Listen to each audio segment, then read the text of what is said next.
tema qual nós propomos na semana passada. Aleluia. Alguém lembra do tema?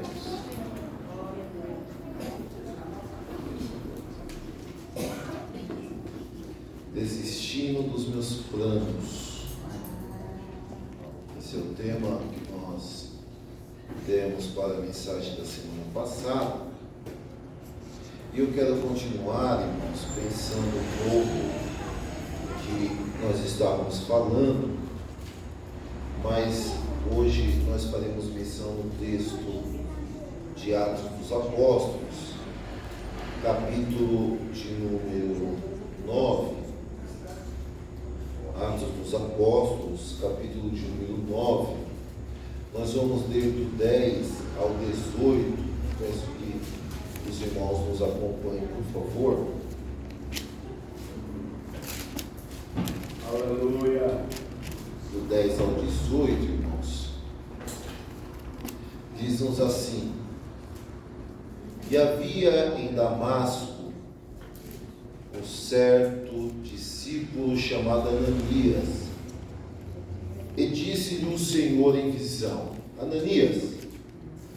E ele respondeu: Eis-me aqui, Senhor. E disse-lhe o Senhor: Levanta-te e vai à rua chamada Direita, e pergunta em casa de Judas por um homem de Tarso chamado Saulo, pois eis que ele está orando. E numa visão ele viu que entrava um homem chamado Ananias, e punha sobre ele a mão para que tornasse a ver. E respondeu Ananias: Senhor, de muitos ouvi acerca deste homem, quantos males tem feito aos teus santos em Jerusalém. E aqui tem poder dos principais dos sacerdotes para prender a todos os que invocam o teu nome. Disse-lhe, porém, o Senhor: vai, porque este é para mim um vaso escolhido, para levar o meu nome diante dos gentios, e dos reis, e dos filhos de Israel. E eu lhe mostrarei quanto deve padecer pelo meu nome. E Ananias foi, e entrou na casa, e impondo-lhe as mãos, disse: Irmão Saulo, o Senhor Jesus, que te apareceu no caminho por onde vinhas, me enviou, para que tornes a ver e sejas cheio do Espírito Santo. E logo lhe caíram nos olhos como que umas escamas, e recuperou a vista. Levantando-se, foi batizado. Amém. Diga amém. Amém. Em nosso último culto, irmãos, eu iniciei esse tema discorrendo sobre a inerrância da palavra de Deus. Nós falamos também que a palavra de Deus, ela é a nossa fonte de sabedoria e orientação. Afirmamos que pela palavra de Deus nos é nítido, claro e constatável o quanto Deus se importa comigo e com você. Aleluia. Também, irmãos, falamos sobre a nossa limitação quando pensamos no passado, quanto ao nosso presente e ao nosso futuro. Também apontamos que Deus, mesmo sendo soberano, ele de forma alguma é tirano. O cuidado dele para conosco é de zelo, e esse zelo misturado com o seu amor, e esse amor refletido na entrega do Senhor Jesus para a salvação, perdão dos nossos pecados e salvação da nossa alma. Eu cheguei a afirmar que não é que Deus irá nos manipular, mas eu disse que Deus irá nos convencer que os planos dele são melhores do que os nossos. Diga amém. Amém. E daí, irmãos, mediante a isso, nós aprendemos 4 lições, na verdade 4 atitudes que eram necessárias para que nós pudéssemos viver os planos de Deus. A primeira atitude que nós deveríamos tomar é ceder à vontade de Deus. O crente que quer viver os planos de Deus precisa ceder à vontade de Deus.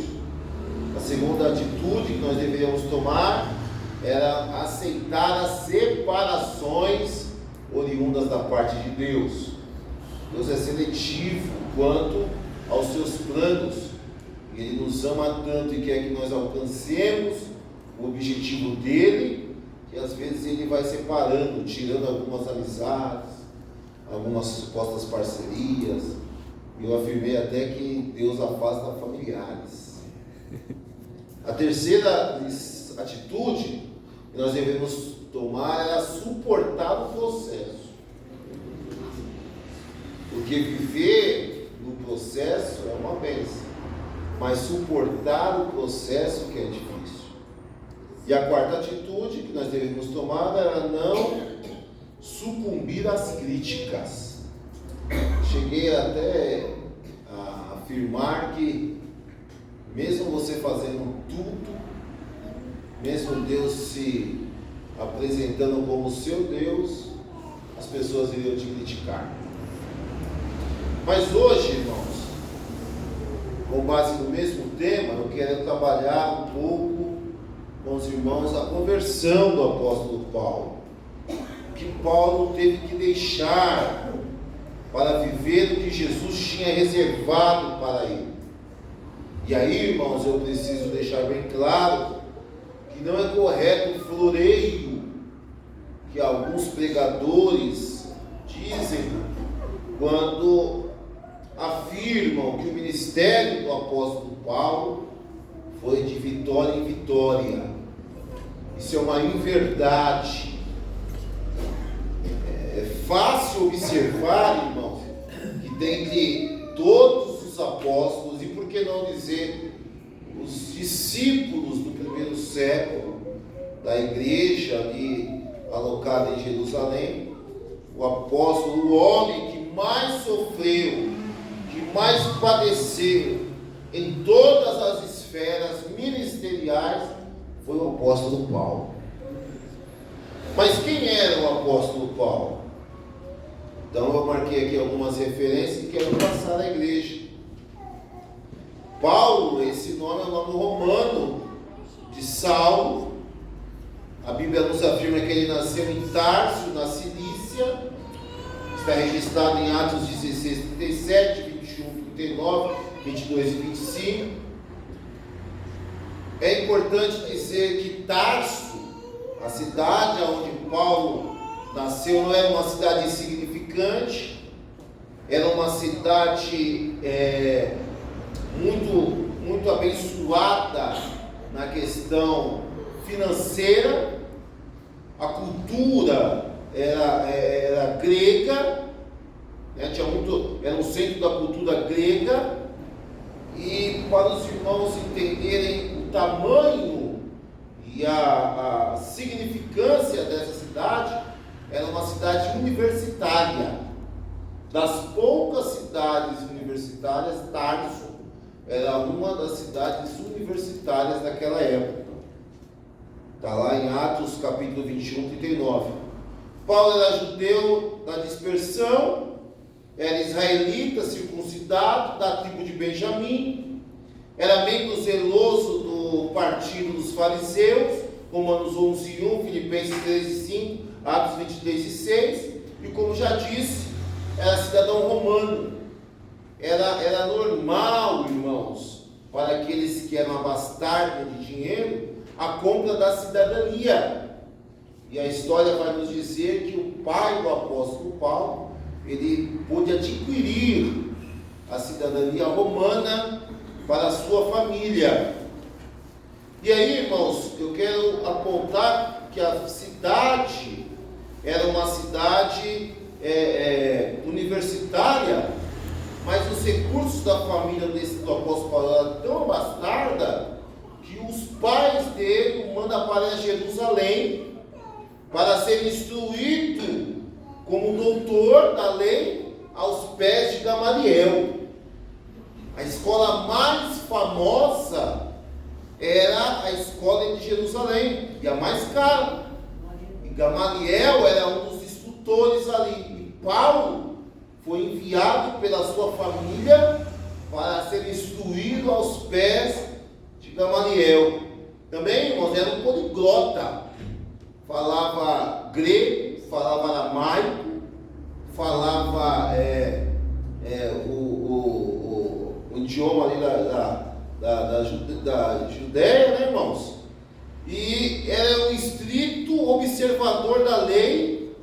E a Bíblia diz que dentro do judaísmo ele era o mais avançado. O pai o manda para ser instruído aos pés de Gamaliel. Lógico que haviam mais famílias abastadas que haviam enviado seus filhos para serem instruídos aos pés de Gamaliel, mas a Bíblia diz, irmãos, e deixa bem claro, que dentre todos, Paulo, ele era o que excedia em conhecimento. Louvado seja o nome do Senhor. Então, irmãos, nós vamos observar que ele desfrutava de recursos, desfrutava de uma posição proeminente dentro da sociedade, por conta da sua família, por conta da sua riqueza. E o livro dos Atos dos Apóstolos, irmãos, vai nos informar que quando Estevão foi apedrejado, suas vestes foram depositadas aos pés do próprio Paulo. Atos 7:58. Após esse episódio dar-se a morte de Estevão, Paulo assumiu uma posição importante na perseguição aos cristãos. Era realmente perseguição muito aflorada, muito grande. Não é essa perseguição que a gente acha que tem aqui no Brasil, não é? Porque dá uma vergonha para nós. Eu me sinto envergonhado quando a igreja quer levantar bandeira para alguma lei que vá de encontro à Bíblia Sagrada, né? A perseguição ali não era através do Supremo Tribunal Federal, não era através da Câmara dos Deputados, não era através de algum partido político, não. Os religiosos, eles tinham o direito de adentrarem nas casas, adentrarem nas sinagogas, aonde se pregavam as supostas heresias, que era o cristianismo, o evangelho de Jesus Cristo, e tomavam os homens, tomavam as mulheres, as crianças e os matavam. Isso é perseguição. Louvado seja o nome do Senhor. Então, após a morte de Estevão, como ele era um preeminente fariseu, um doutor, ele toma uma posição. Certamente o Sinédrio vai corroborar com a ideia, e aí Paulo ele recebe uma autoridade oficial para liderar uma tropa para correr as cidades, perseguindo aqueles que se diziam seguidores de Cristo. Então, quando Paulo ele tem essa liberdade, irmãos, os planos de Paulo começou a agradar a maioria. Seus planos agradaram os seus pais, agradou o seu colegiado, agradou o seu partido e agradou o próprio Paulo, tanto que ele achava que estava fazendo mais do que o certo. Louvado seja o nome do Senhor. Então Paulo, ele inicia a sua primeira viagem com diversos planos. Certamente o pensamento dele é que ele cairia na graça de todos quanto corroboravam com a ideia dele. Mas Paulo não esperava, irmãos, dentro dos seus planos, que naquela primeira viagem, ao se encaminhar para a cidade de Damasco, Jesus tinha um outro plano para ele. E aquele dia, aquele encontro, foi marcado pelo próprio Senhor Jesus Cristo. E aí, o plano de Jesus era qual? Se encontrar com até então perseguidor dos cristãos. E ao escrever Atos dos Apóstolos, Lucas, ele interpreta a conversão de Paulo como um ato miraculoso. O momento em que o inimigo declarado de Cristo se transformou em seu apóstolo. Aleluia. E a questão foi tão miraculosa, irmãos. Eu quero fazer uma síntese do texto aqui com os irmãos. Eu quero apontar 3 pontos. Quantos pontos? 3. 3 pontos importantes que nós precisamos tomar de base para entendermos o quão dificultoso para Paulo seria viver os planos de Deus. Eu vou repetir. Nós precisamos nos atentar, porque para entendermos quão grande dificuldade seria para o apóstolo Paulo viver os planos de Deus, viver os planos do Senhor Jesus.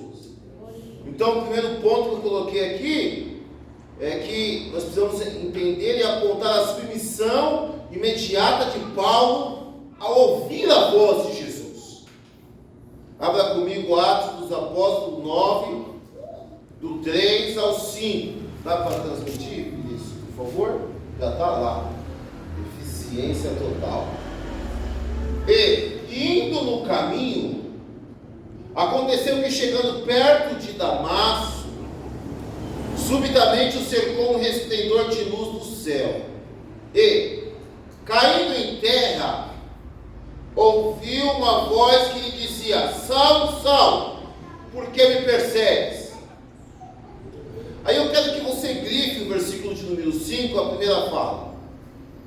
E ele diz: quem és, Senhor? Olha, irmãos, se nós formos trazer para o português, nós chamamos de Senhor alguém que está acima de nós. A palavra Senhor vem de senhorio, vem de superior. Então eu chamo de Senhor quem eu considero ser maior do que eu. Então me serve que a submissão do apóstolo Paulo a ouvir a voz de Jesus foi imediata. Ele disse: quem é Senhor? Ele já declara: quem é Senhor? E disse o Senhor: eu sou Jesus, a quem tu persegues. Dura é para ti recalcitrar contra os aguilhões.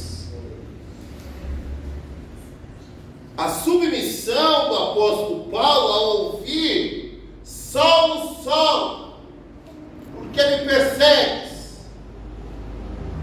A resposta do apóstolo Paulo: quem é Senhor? Ele já se submete à voz que falava com ele. Aleluia. Isso me deixa, irmãos, estarrecido, porque é bem parecido com os dias atuais, aonde nós ouvimos a voz do Senhor e automaticamente nos submetemos. Não dá glória não, porque não é assim. Nunca houve uma igreja tão resistente para se submeter à voz do Senhor.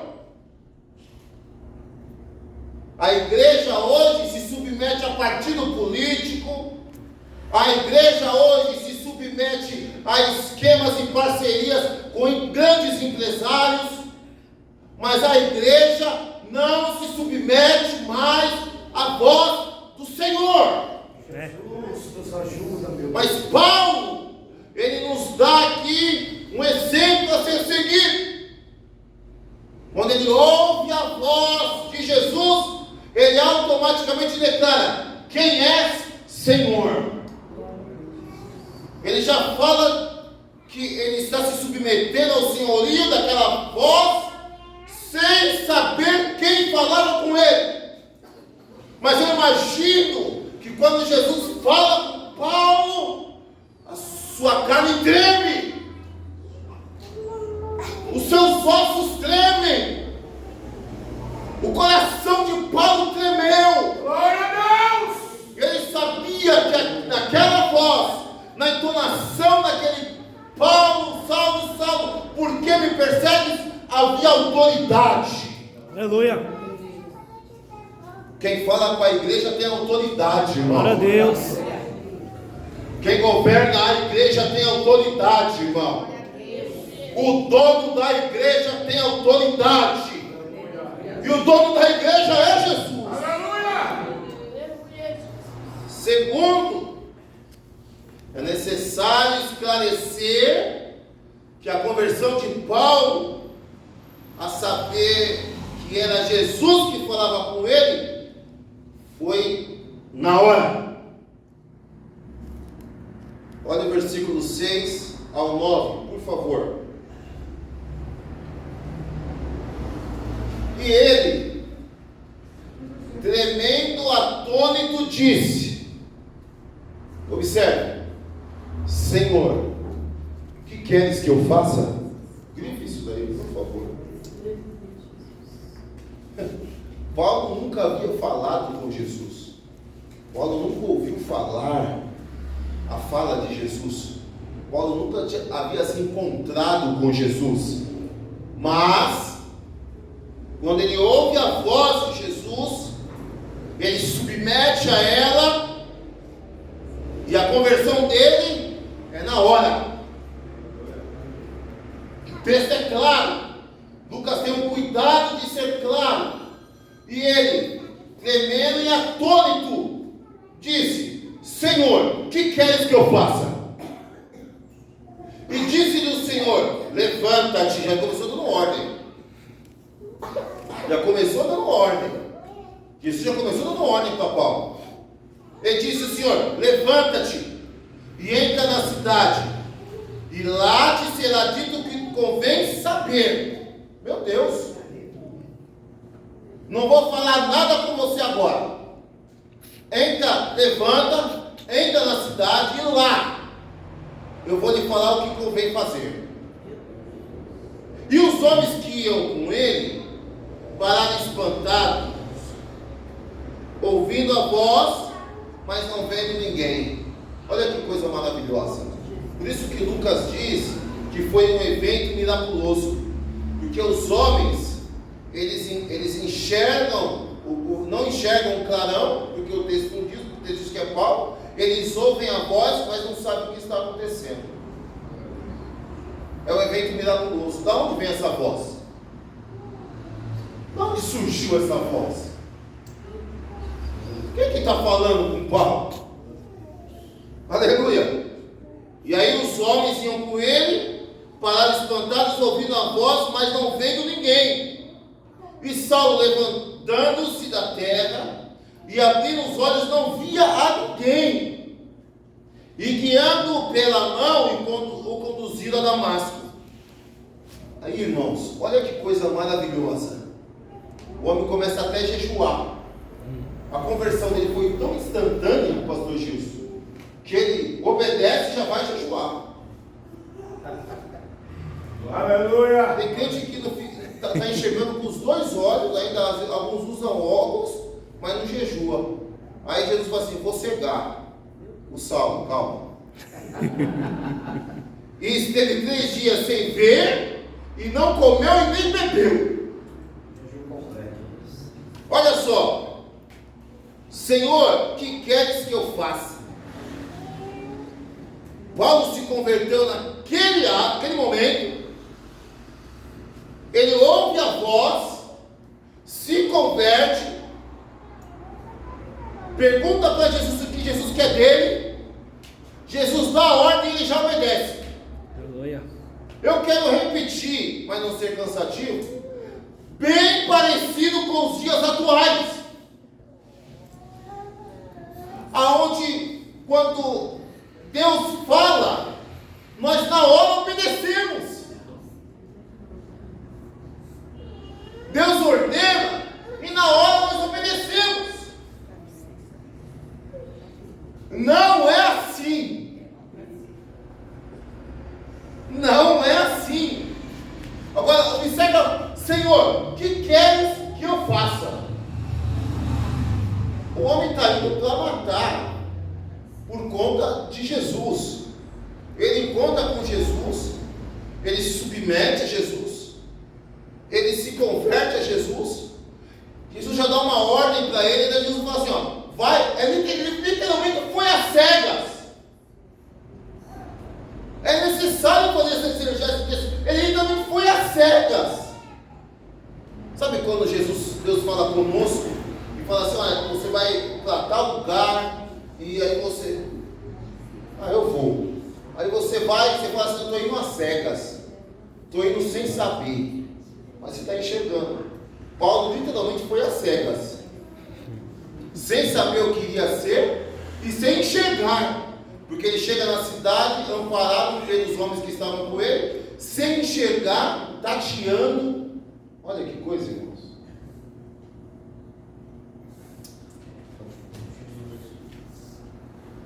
Quem está entendendo? Amém. Glória a Deus.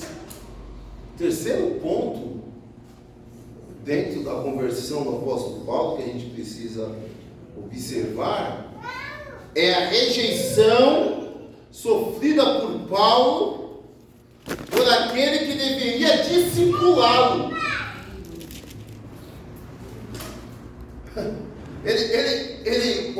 Imagine, irmãos, tem um encontro com Jesus, se submete ao senhorio de Jesus, se converte a Jesus, obedece a Jesus, aí está na casa lá esperando acontecer alguma coisa. Aí Jesus se apresenta para Ananias, do versículo 10 ao 13. E havia em Damasco um certo discípulo chamado Ananias, e disse-lhe o Senhor. Quem disse? O Senhor. Quem disse? O Senhor. Mas Ananias já era o que do Senhor? Para discípulo. Ananias já era o que do Senhor? Discípulo. Olha o contraste. Olha o contraste de Ananias e Paulo. Olha o contraste. E havia em Damasco um certo discípulo chamado Ananias, e disse-lhe o Senhor em visão, Ananias. Ele respondeu, eis-me aqui, Senhor. Opa, foi igual a Paulo, foi submisso, ouviu Deus Jesus falando e já se submeteu. Eu disse-lhe o Senhor, levanta-te e vai à rua direita e pergunta a casa de Judas por um homem de Tarso, chamado Saulo, pois eis que ele está orando. E numa visão, Jesus já havia mostrado para Saulo como seria. E numa visão, ele viu que entrava um homem chamado Ananias, e punha sobre ele a mão, para que tornasse a ver. Perguntinha de EBD. Quem falou com Saulo e com Ananias? Não, assim não dá para continuar. Quem falou com Saulo e com Ananias? Jesus. Vamos lá. Saulo e Ananias se submeteram à voz do Senhor Jesus? Sim ou não? Sim. Quando Jesus fala com eles, eis-me aqui, Senhor. Quem é o Senhor? Senhorio, submissão. Jesus aparece em visão a quantos? A Saulo e a Ananias. Os dois foram contemplados com a visão. Os dois receberam uma ordem.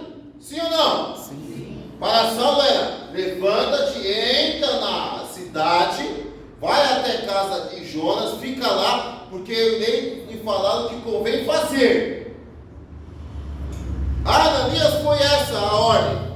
Vá até a rua direita, na casa de Judas, procura por um homem chamado Saulo de Tarso, ele vai estar orando. Eu já revelei para ele que você vai lá Porque ele já teve uma visão que ele estava orando, você entrava e orava por ele. Então, quem deu a ordem para os dois? Jesus. Deu a ordem para Saulo e deu a ordem para Ananias. Agora a pergunta: Paulo obedeceu a voz de Jesus, sim ou não? Sim. E Ananias? Não. Mas o Saulo tinha uma diferença do Ananias. E o Ananias tinha uma diferença do Saulo. Eu disse no início da leitura do versículo de 10 que havia em Damasco um certo? Discípulo. Ananias era discípulo e Saulo, perseguidor. Muito grande, pastor Jesus. Uma diferença imensa. Quando Jesus dá ordem para Saulo, ele não questiona, ele obedece. Mas para o discípulo, que já estava há um tempo na caminhada, ele resiste. É literalmente a síndrome do irmão mais velho. É aqueles crentes que se acham super crentes, que estão há 50 anos na igreja, mas são resistentes a tudo. São resistentes à voz de Deus, são resistentes à voz do pastor, são resistentes à mudança que Deus quer fazer na igreja. Mas deixa esse negócio para lá, que a pregação não é essa. Versículo de número 13. E respondeu Ananias: Senhor, há muitos crentes eu ouvi acerca deste homem. Quantos males tem feitos aos teus santos em Jerusalém? Olha que acusador, irmão. E aqui tem poder dos principais dos sacerdotes para prender a todos que invocam o teu nome. A função de Ananias era uma só: ir até Saulo, orar por Saulo e discipular a Saulo. Mas a Bíblia diz que ele resiste à voz de Deus, questiona a voz de Deus, interpela a voz de Deus. Tem algum crente que está entendendo? Diga amém. Aleluia. Amém. Versículo 14, por favor. 15, perdão. Disse-lhe, porém, o Senhor: vai, porque este é para mim um vaso escolhido. Vem comigo, porque este para mim é um vaso escolhido para levar meu nome diante dos gentios e dos reis e dos. filhos de Israel. É importante entender essa sequência. É muito importante, não é a pregação de hoje, mas é muito importante entendermos esta sequência. O porquê do chamado de Paulo, o porquê Jesus olhou para Paulo. Eu disse que ele era um poliglota, eu disse que ele era um homem que tinha cidadania romana, eu disse que ele era um homem, era um erudito, eu disse que na sua cidade a cultura mais aflorada era a cultura grega. Tinha um porquê de tudo isso, mas quem sabe numa outra feita. Então nós temos que entender esses 3 pontos dentro da conversão do apóstolo Paulo. E aí, irmãos, eu quero aplicar 4 lições. 4 lições mediante a toda essa nossa introdução. Para viver os planos de Deus, o apóstolo Paulo precisou superar alguns obstáculos. E eu quero apontar aqui 4 obstáculos que o apóstolo Paulo teve que superar e que nós também, em algumas circunstâncias, deveremos superar. Diga amém. Amém. Então, o primeiro obstáculo a superar, que Paulo precisou superar, foi ir de encontro à sua família, seu costume e sua religião. O apóstolo Paulo teve que ir de encontro à sua família, seu costume e a sua religião. Houve um investimento da família. Os pais gastaram dinheiro para investir naquele moço, para ele ser o quê? fariseu. Então, desde a sua tenra idade, ele estava sendo preparado para isso. E o texto diz, Gálatas 1, do 13 ao 14: porque já ouviste qual foi antigamente a minha conduta no judaísmo, como sobremaneira perseguia a igreja de Deus e assolava. E na minha nação excedia em judaísmo a muitos da minha idade, sendo extremamente geloso nas tradições de meus pais. Então, quando Paulo ele se converte, ele está literalmente virando as costas para o seu pai, para os seus pais, para a sua família, que investiu. Ele virou as costas para o seu costume. Nós precisamos pensar, irmãos, também que além das leis do judaísmo, ela é repleta de ritos que deveriam ser seguidos por aqueles que proclamavam aquela religião. E quando esses o abandonavam, era tido como apóstata, como traidores, eram perseguidos. Atos 22, do 1 ao 5, por favor, Vinícius, você pode projetar? Varões, irmãos e pais, ouve agora a minha defesa perante vós. E, quando ouviram falar-lhes em língua hebraica, maior silêncio guardaram, e disse: quanto a mim, sou varão judeu, nascido em Tarso da Cilícia, mas criado nesta cidade aos pés de Gamaliel, instruído conforme a verdade da lei de nossos pais, zeloso para com Deus, como todos vós hoje sois. Persegui este caminho até a morte, prendendo e metendo em prisões tanto homens como mulheres, como também o sumo sacerdote. Olha o que ele fala, me é testemunha. O sumo sacerdote dessa cidade é minha testemunha.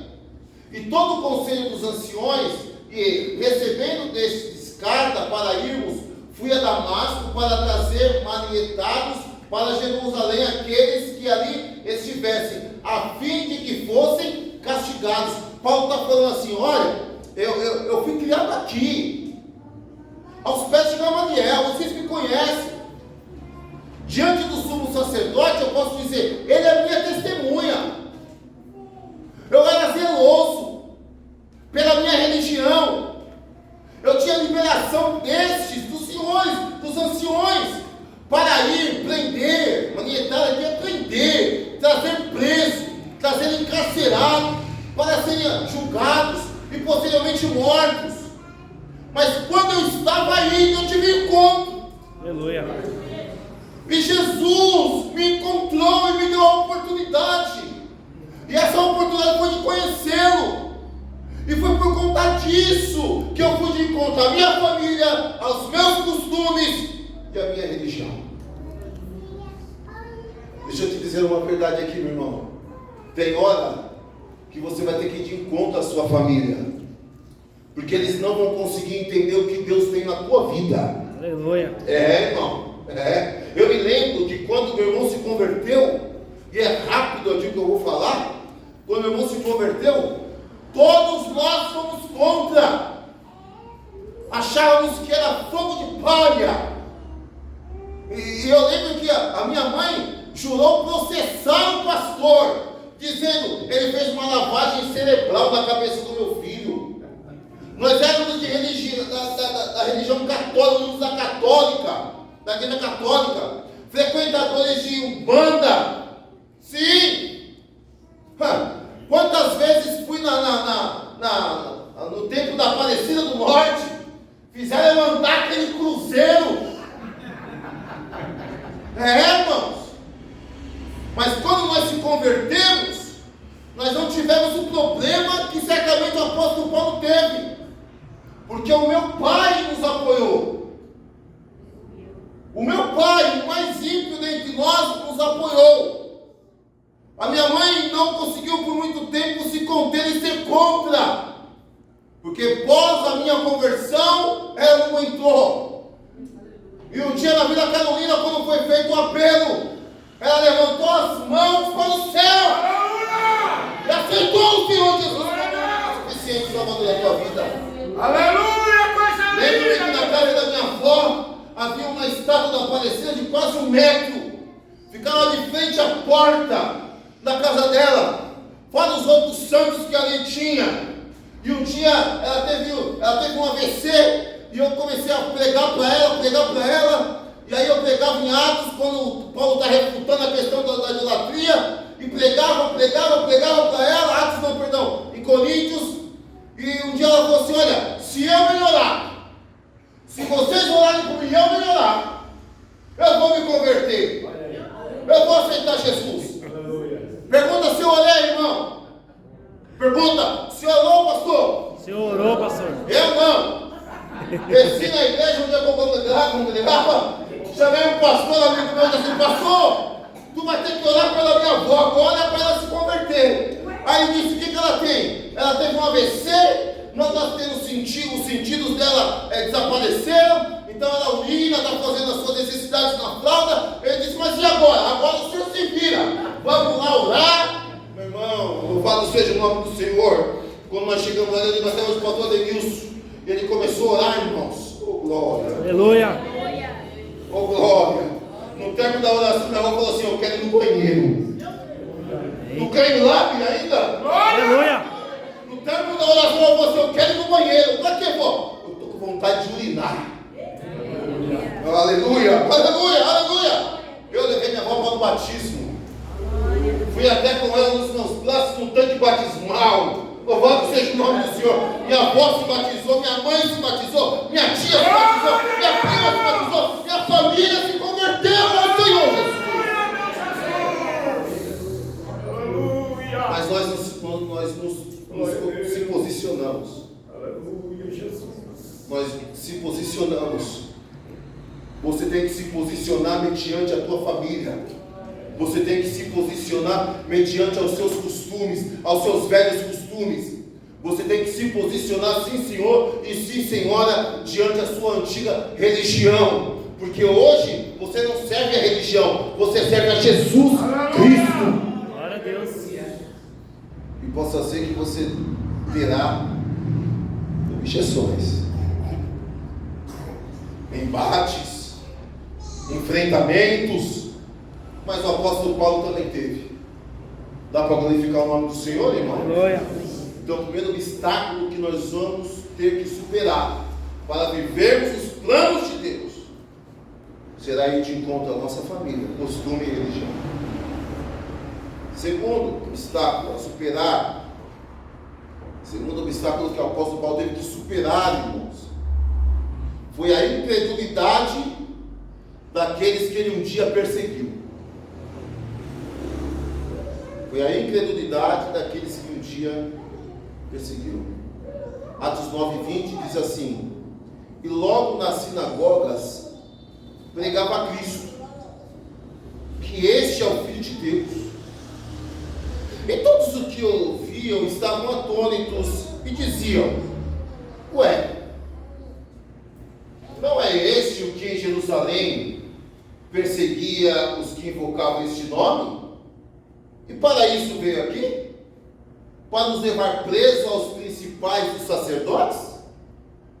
Olha, irmãos, é importantíssimo termos ciência de que todos quanto verdadeiramente são chamados por Deus para viver um plano diferenciado dos demais sofrerão descrédito. Eu vou repetir para você. Você é você mesmo, porque você sabe que Deus está falando com você. Você foi chamado, a senhora foi chamada para viver um plano diferenciado dos demais. Glória a Deus. Então tenha certeza que você vai sofrer descrédito.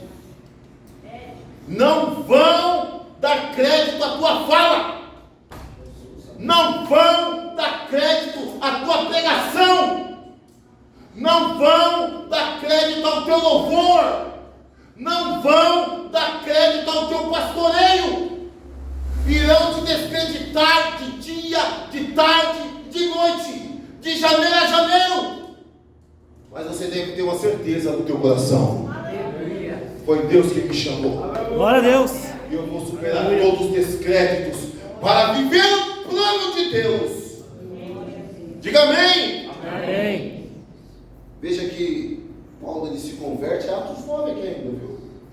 Ele se converte, ele tem o livramento das escamas que o cegavam, ele é cheio do Espírito Santo. Aí o Ananias, que estava meio receioso, tem que batizar ele, batiza ele. Aí Paulo não perde tempo, porque Paulo não perdia tempo, ele foi perder tempo depois que ele implantou a igreja. Olha que interessante. Depois que Paulo implantou a igreja, ele teve que perder tempo. Com o quê? Com um crente velho, mandando carta e ensinando com magia. Ele chega a falar para os Gálatas: nossa, por que tão depressa vocês já se desviaram do que eu ensinei? É brincadeira? Meu Deus. 6 anos já, ensinando, então eu tenho que tratar a mesma coisa. Mas eu vou para a mensagem que está mais gostosa. Aí Paulo não perde tempo, ele vai pregar, Mariano. Porque quando o coração está fervendo, o pregador vai pregar. Aí ele começa a pregar, chega na sinagoga, começa a pregar, e o pau quebrando, e Paulo deveria ser pentecostal, né, irmão? Dá uns gritos que nem o pastor Gilson, chorar que nem o Lucas chora, dá aquela babada que o Lucas dá de vez em quando assim. Depois a gente tem porque está gravando. Mas aí Paulo começa a pregar, aí dá na sinagoga, aí o pessoal, em vez de pensar nessa uma pregação, fala assim: mas esse aí não, Paulo. Não é o perseguidor, não é o cara que veio com cartas para prender aqueles que pregam esse Cristo que ele está pregando e levar para Jerusalém? Não importa. Deixe que o mundo descredite você. Deixe que tua família descredite você. Deixe que até os irmãos descreditem você. Jesus acredita em você. Jesus deposita crédito em você nessa noite. Jesus deposita crédito em você aqui nesta noite. Aleluia! Vai acontecer, irmão. Vai acontecer, irmão. Vai acontecer, irmão. Aleluia. Estão descreditando a tua família. Estão descreditando a tua casa. Ah, meu filho não vai ter. Teu filho não tem jeito. Deixa de ir para a igreja. Teu marido não tem jeito. Deixa de congregar. Deixa de se esforçar. Deixa de descreditar. Deixa de falar. Ô glória! Jesus está dizendo aqui: essa noite eu vou fazer. Eu vou virar esse cativeiro. Eu vou mudar essa situação. Eu entro com providência.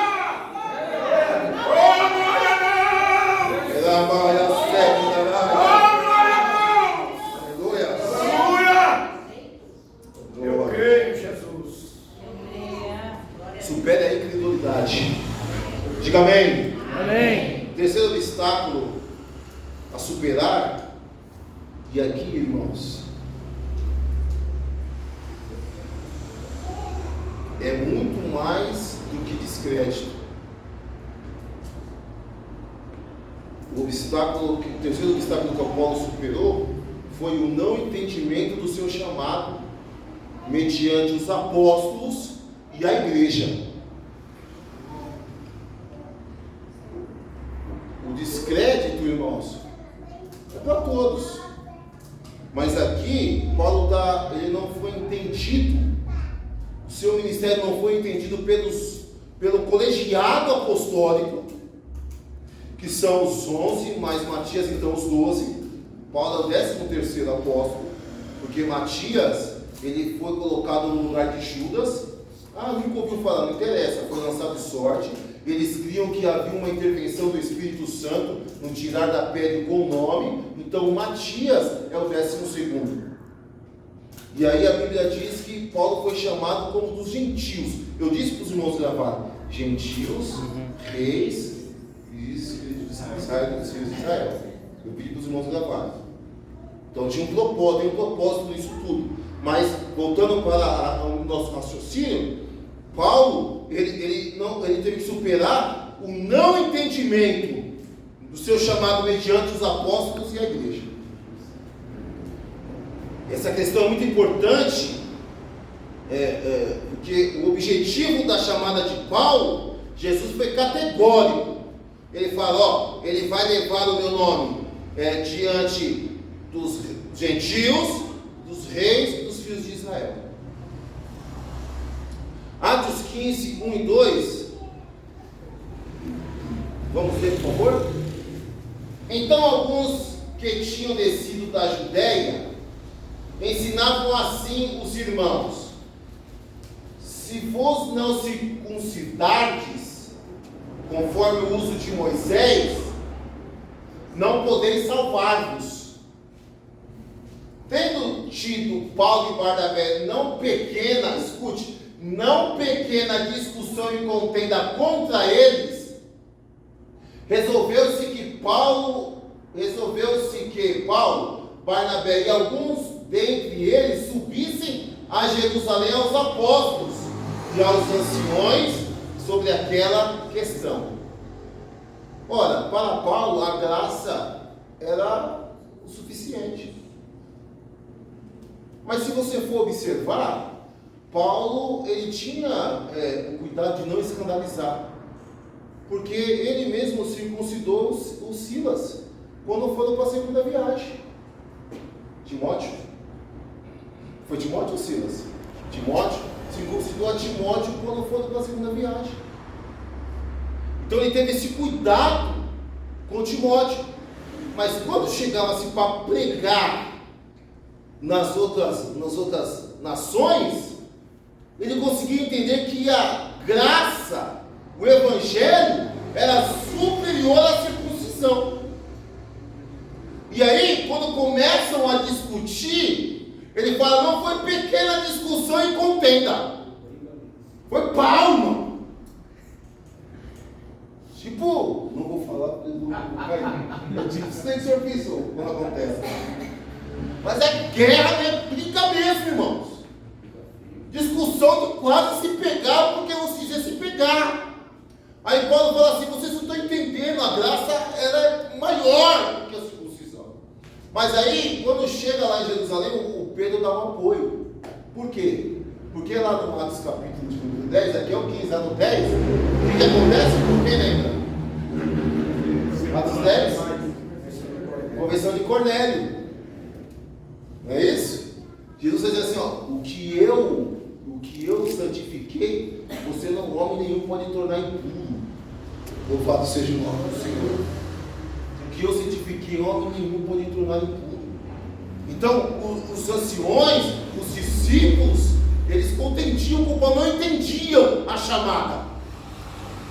Mas eu disse também que ele não é entendido pela igreja, porque algumas igrejas não consideravam ele apóstolo.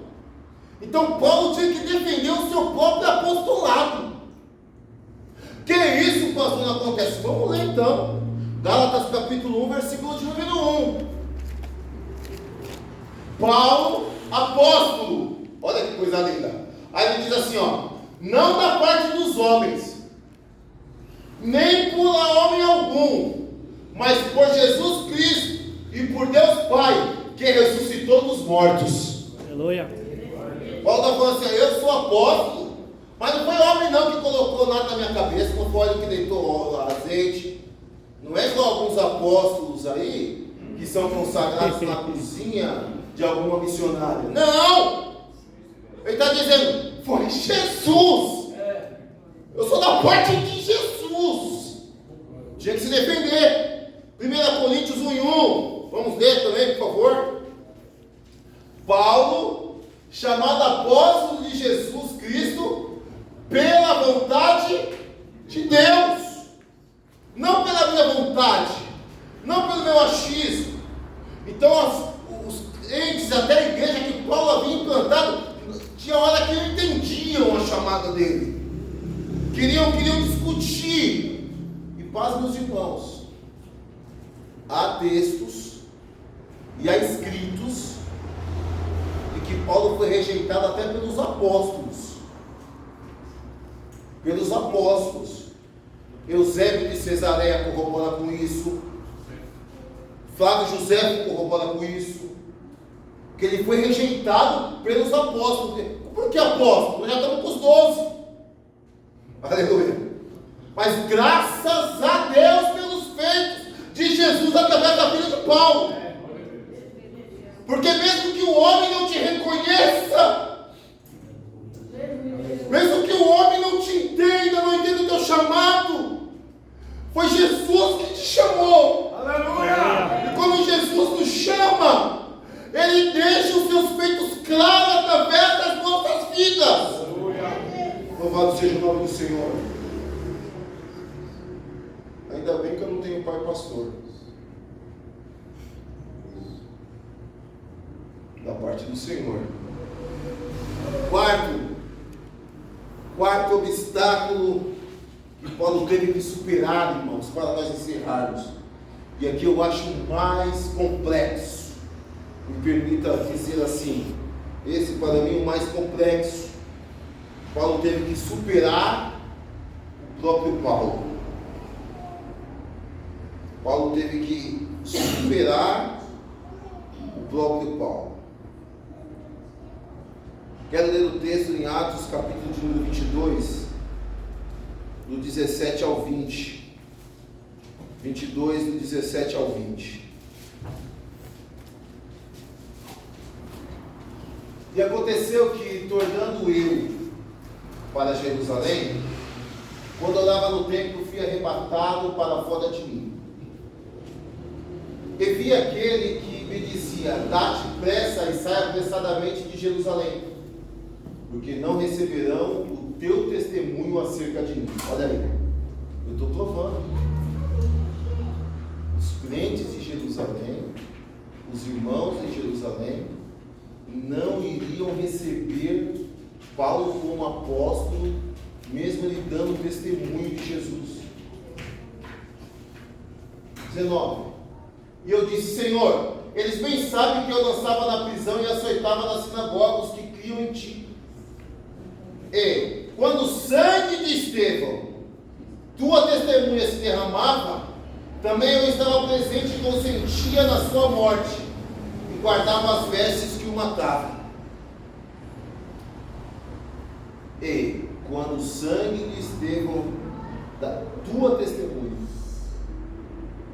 Alguns estudiosos dizem que aquele espinho na carne do apóstolo Paulo foi essa concepção. Ele concebeu a morte de Estevão. Ele estava ali e ele permitiu. Vai no versículo 20, por favor. Eu vou ler na Nova Versão Internacional. Dá para colocar na Nova Versão Internacional? Aqui. E quando foi derramado o sangue de Estevão, tua testemunha, eu estava lá, dando minha aprovação e cuidando dos mantos dos que o matavam. Paulo está dizendo assim: fui eu quem aprovei a morte desse moço. E aí, irmãos, isso chocava Paulo. E não é assim com a gente? Não é assim com a gente? Tem hora que nós temos tanta certeza e convicção do nosso chamado, nós estamos a 100 por hora. Mas, de repente, o teu eu interior fala: você não é capaz.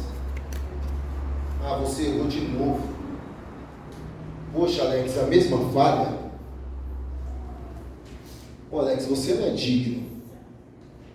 Está vendo como o negócio com você não está indo? Então Paulo tinha que lutar contra ele mesmo, contra o seu passado, contra os seus antigos feitos. Tudo isso por conta da realidade que ele estava vivendo diante do Evangelho, porque o Evangelho é isso. O Evangelho é dependência. O Evangelho é confronto. O Evangelho é mudança de atitude, mudança de caráter, mudança de visão. Então, quando a gente estamos para viver os planos de Deus, nós temos que sim, é verdade, nos sentir incapazes para viver. Se você acha que está vivendo o plano de Deus, se você se sente capaz, deixa eu te dar uma notícia que vai te preocupar. Você não está vivendo o plano de Deus. Porque para viver os planos de Deus, você precisa ter dependência. Você precisa se sentir pequeno. Você precisa se sentir inútil. Porque Ele é grande. E é Ele quem te usa. Então sem Ele você não pode nada. Então o maior confronto de Paulo era com ele mesmo. O maior confronto meu é comigo mesmo. E o maior confronto seu deve ser com você mesmo. Dá para glorificar o nome do Senhor, irmãos? Aleluia. Primeiro obstáculo, superar, foi ir de encontro à sua família, costume e religião. Segundo obstáculo, foi superar a incredulidade daqueles que ele um dia perseguiu. Terceiro obstáculo foi superar o não entendimento da sua chamada mediante os apóstolos e a igreja. E o quarto obstáculo a superar era ele mesmo.